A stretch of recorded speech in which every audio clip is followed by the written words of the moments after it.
Good morning students. एक बार फिर इस चैनल पर इस वीडियो में आपका स्वागत है। पहला वीडियो हमारे कबीर के परिचय का था। दूसरा वीडियो आज हम चैप्टर शुरू कर रहे हैं और उस चैप्टर में सबसे पहले हम ये पढ़ेंगे कि जो चीज़ हम जो पद पढ़ेंगे इसमें क्या बताया गया है। यहाँ प्रस्तुत पहले पद में कबीर ने परमात्मा को सृष्टि के कण कण में देखा है। परमात्मा कहाँ है? सृष्टि के कण कण में परमात्मा है। जहाँ जहाँ सृष्टि है वहाँ वहाँ परमात्मा है। सृष्टि के प्रत्येक कण कण में भगवान का निवास है। ऐसा कहीं कोई स्थान नहीं है जहाँ भगवान न हो। अर्थात सभी जगह ईश्वर सर्वव्यापी है, सर्वव्यापक है तथा उसकी व्याप्ति चराचर संसार में दिखाई देती है। ईश्वर की व्याप्ति फैलाव, ईश्वर कहाँ व्याप्त है? चराचर सभी चर और अचर स्थानों पर, सभी जड़ चेतन में, सभी सजीव निर्जीवों में ईश्वर का निवास होता है। इसी व्याप्ति को अद्वैत सत्ता के रूप में देखते हुए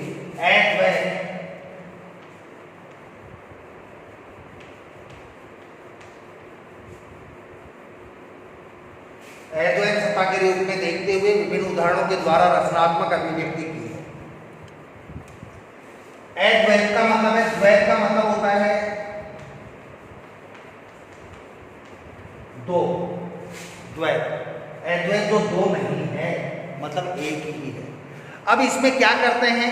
कबीर ने कहा है कि ईश्वर कहाँ है?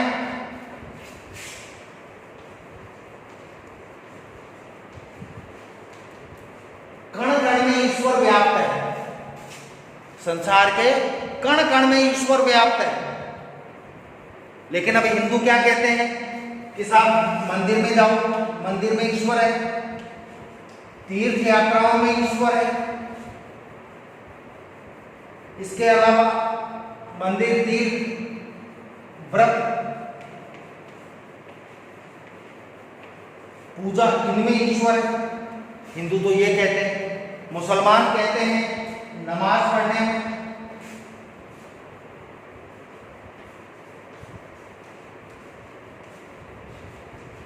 मक्का मदीना की यात्रा करने में,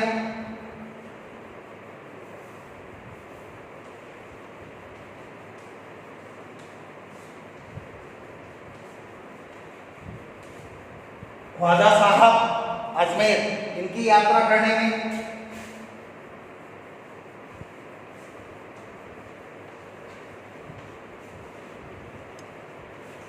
पीर पैगंबर जो इस्लाम के साधु संत होते हैं इनकी बातों को मानने में ईश्वर है। कबीर इसका विरोध कर रहे हैं कि नहीं, ऐसा कहीं कुछ नहीं है। कहाँ है ईश्वर? सब जगह है। कहाँ नहीं है ईश्वर? ऐसी कोई जगह हो ही नहीं सकती जहां ईश्वर नहीं। इसके अलावा इस पद में कबीर ईश्वर, जगत एवं ब्रह्म,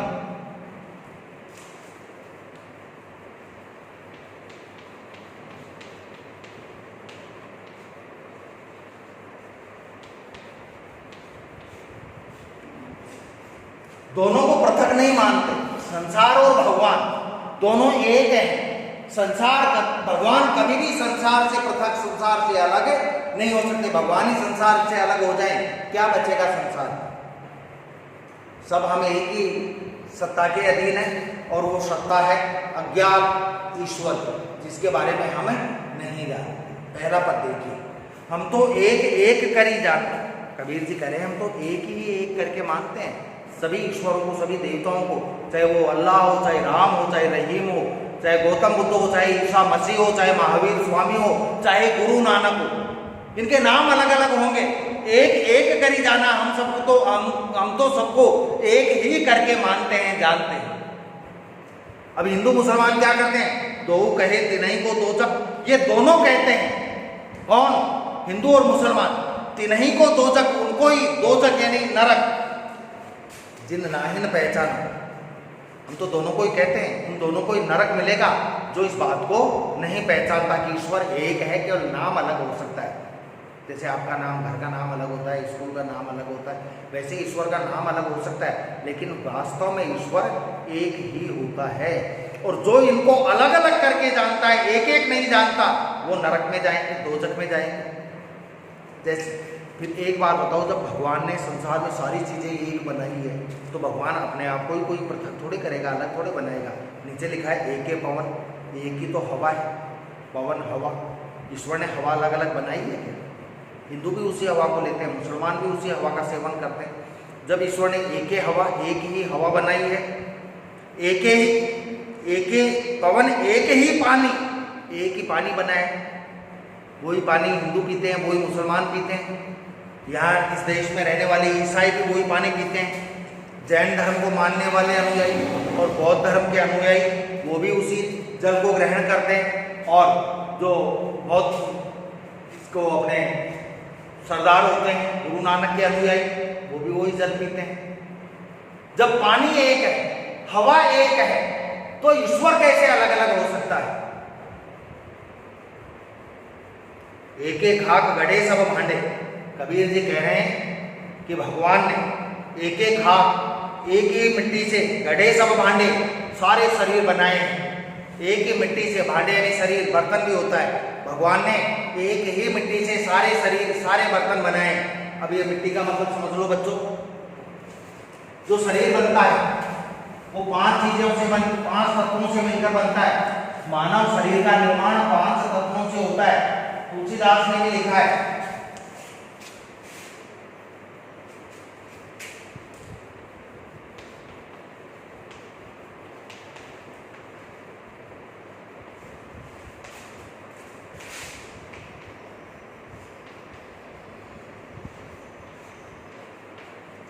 जल थल पावक गगन समीर।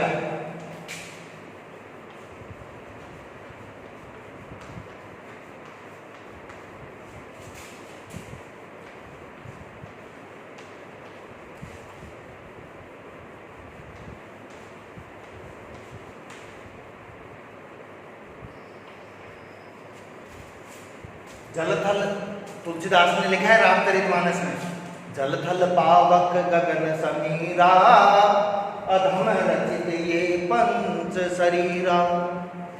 कि ये जो अधम शरीर है, नीच शरीर है, ये पंच शरीरा, 5 तत्वों से मिलकर बना है। 5 तत्वों से मिलकर बना है। जल यानी जल, थल यानी पृथ्वी,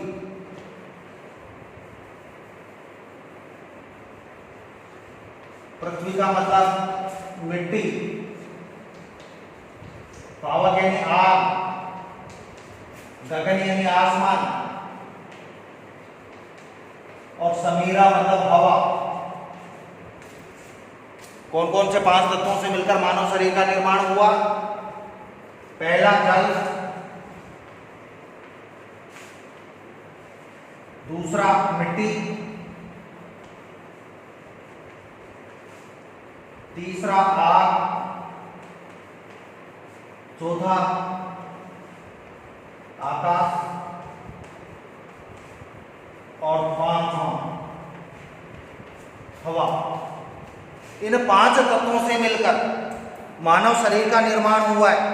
और जब मानव शरीर का निर्माण इन 5 तत्वों से मिलकर हुआ है, मानव शरीर का निर्माण इन 5 तत्वों से मिलकर हुआ है, तो फिर हिंदू और मुसलमान का काहे का भेद? हिंदू का शरीर है, उसमें भी जल है, मुसलमान के शरीर में भी जल तत्व है, मिट्टी भी है, दोनों के में आग भी है, आकाश भी है, हवा भी है। देखो बच्चों, एक चैप्टर पढ़ोगे आप कहानी वाले में, उस चैप्टर का नाम होगा आपके, एक कहानी है,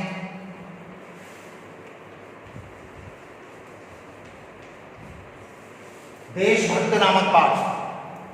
देशभक्त नामक अध्याय पढ़ोगे आप।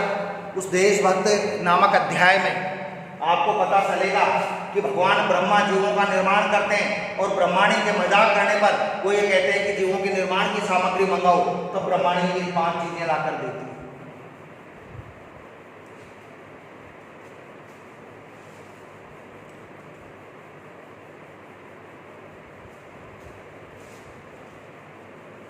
एक बार वापस देख लो। हम तो एक एक कर ही जाने, कबीर जी कहते हैं कि हम तो ईश्वर को एक ही एक करके मानते हैं, एक एक ही जानते हैं, अलग अलग नहीं जानते। हिंदुओं का भी ईश्वर एक ही है, मुसलमानों का भी ईश्वर एक ही है, सबका ईश्वर एक है। दो कहे तिनहि को दो जग, दोनों ही कहते हैं। दो कहे कबीर जी दोनों को कहते हैं, हिंदुओं को और मुसलमानों को। तिनहि को दो जग, जो उन लोगों को ही नरक मिलेगा जिन नाही न पहचाना, जो इस ईश्वर के इस रूप को नहीं पहचानते। कौन से रूप को? ईश्वर एक है, ईश्वर में कहीं कोई भेदभाव नहीं है। एक ही पवन, एक ही पवन है संसार में, एक तरह की हवा बहती है, एक ही पानी, एक जैसा ही जल है, एक जैसी ही पवन है, एक जैसा ही जल है। एक ही ज्योति समाना, और सब में एक समान ज्योति है, जीवन प्राण है। एक एक खाक गढ़े सब गाढ़े खाडे भांडे, एक ही मिट्टी से सारे भांडे बने हुए हैं, सारे शरीर एक ही तत्वों से, मिट्टी से तत्वों से, यानी समान 5 तत्वों से सब शरीरों का निर्माण हुआ है। एक एक कोहरा साना, और एक एक कोहरा, कोहरा यानी कुम्हार, एक एक कोहरा, कोहरा यानी कुम्हार, साना यानी मिलाया। और कुम्हार ने एक जैसी, ईश्वर रूपी कुम्हार ने एक जैसी मिट्टी मिलाकर ही सभी जीवों का निर्माण किया है। जब जीव सब एक जैसे हैं तो फिर ईश्वर परमात्मा अल्लाह कैसे अलग अलग हो सकता है? यानी उसका केवल नाम ही अलग है, ईश्वर एक ही है। जैसे बाड़ी काष्ठ ही काटे, बाड़ी का मतलब बढ़ही,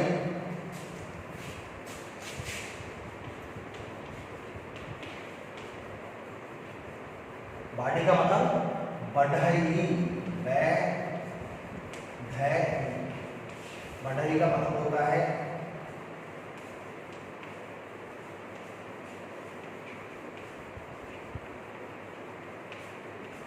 लकड़ी काटने वाला। बढ़ई का मतलब लकड़ी काटने वाला। जैसे लकड़ी काटने वाला होता है वो केवल लकड़ी को ही काट सकता है, आग ही न काटे कोई आग को नहीं काट सकता। जैसे बाड़ी काट ही काटे, अग्नि न काटे कोई अग्नि को नहीं काटा जा सकता। कहने का भाव है लोग अलग अलग हो सकते हैं, लेकिन इनके मूल में एक ही ईश्वर का निवास होता है। सब घट अंतर तू ही व्यापक। कबीर जी कह रहे हैं कि हे परमात्मा, सभी घटों में, सभी शरीरों में तू ही व्यापक, तू ही निवास करता है। सब घटांतर तू ही व्यापक भरे स्वरूपे सोई। चाहे स्वरूप कोई भी हो, रूप कोई सा भी धारण कर ले, राम का कर ले, रहीम का कर ले, अल्लाह का कर ले, हनुमान का कर ले, महावीर स्वामी का कर ले, गुरु नानक का कर ले, गौतम बुद्ध का कर ले, ईसा मसीह का कर ले। नाम अलग अलग है, नाम पृथक है, केवल मूल में एक ही बात है। माया देख के जगत लुभानी। कबीर जी कह रहे हैं कि माया देख के, माया मोह देखकर संसार लुभा जाता है, लोभ में आ जाता है। काहे रे नर गर्वाना, अरे नर, हे मनुष्य तू काहे को गर्वाना, काहे को गर्व करता है? तो माया मोह के चक्कर में फंसता है और माया मोह को प्राप्त कर भी लेता है तो तू अहंकार में डूब जाता है, गर्व में डूब जाता है। तू काहे का, किस बात का तू गर्व करता है? क्योंकि यहाँ सब क्षण भंगुर है। किसी जीव का, किसी इंसान का क्षण भर का भी भरोसा नहीं है कि अगला कदम भी वो उठाएगा या नहीं, अगले क्षण भी वो जीवित रहेगा या नहीं। माया देखी के जगत लुभाना, काहे रे नर गर्वाना। रे नर, तू किस लिए, तू क्यों गर्व करता है? निर्भय भया कछु नहीं व्यापे। निर्भय हो जा, निडर हो जा, तेरे को किसी प्रकार का कोई भय नहीं लगेगा। क्योंकि व्यक्ति देखेगा मैं मर जाऊं तो क्या होगा, मेरे पास कुछ है ही नहीं। निर्भय भया कछु नहीं व्यापे, फिर कोई दिक्कत नहीं होगी, फिर कोई तनाव या चिंता नहीं होगी। कहे कबीर दीवाना, कहे कबीर जी कहते हैं कि भाई मैं तो खुद उस परमात्मा का दीवाना हूं। कौन से परमात्मा का? निर्गुण ब्रह्म का। कबीर दीवाना, कबीर जी कहते हैं कि मैं तो खुद उस परमात्मा का दीवाना हूं। इसलिए तुम निर्भय हो जाओ, ये माया मोह लोभ लालच इससे परे हो जाओ, तब तुमको किसी प्रकार का संसार में कहीं कोई भय नहीं लगेगा। ठीक है बच्चों, आज आपके पहला पद हुआ है, अगले वीडियो में आपके सेकंड पद का वीडियो जारी किया जाएगा। 10th पास आपने की है, इसके लिए आपको बहुत बहुत बहुत बधाई है। लेकिन वो बधाइयों का, खुशी का समय आपका बीत चुका है। अब आगे की कक्षा की आपको तैयारी करनी चाहिए। क्योंकि इसी से ये 10th क्लास की मैं आपको बता दूं कोई वैल्यू नहीं है ज़्यादा, केवल डेट ऑफ बर्थ देखने के काम आएगी ये मार्कशीट। हाँ, आपका जो बेस है, असली पढ़ाई है, वो 11th क्लास से शुरू होगी।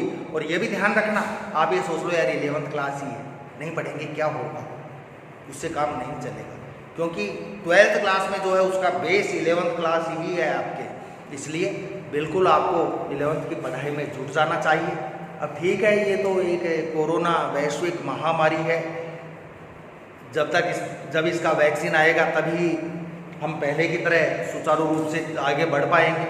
लेकिन हर समस्या, हर संकट एक अच्छाई को जन्म देता है, अच्छाई को लेकर आता है। इसलिए इन सभी बातों को देखते हुए आप पूर्ण रूप से अपनी पढ़ाई में, अपने अध्ययन में जुट जाएंगे। बस, धन्यवाद।